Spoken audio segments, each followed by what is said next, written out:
அந்த பிரபத்தி பண்ணுறதுக்கு நமக்கு யோகியதை இருக்கா? இல்லை, நம்ம யாருக்குமே இல்லை.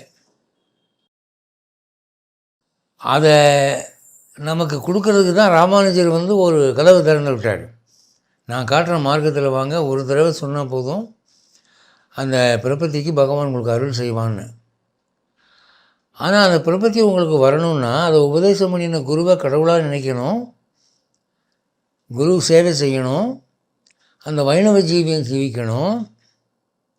அப்போ தான் கொஞ்சம் கொஞ்சமாக அந்த பிரபத்தி ராமானுஜருக்கு இருந்த அளவு ஃபெய்த்து நமக்கு வரும்.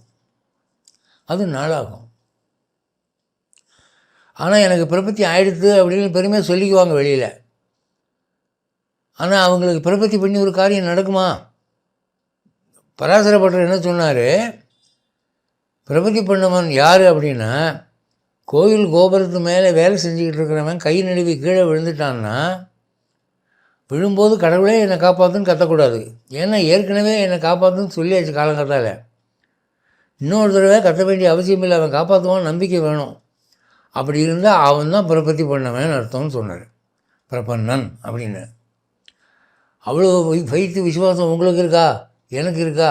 இல்லை, நமக்கு இல்லை.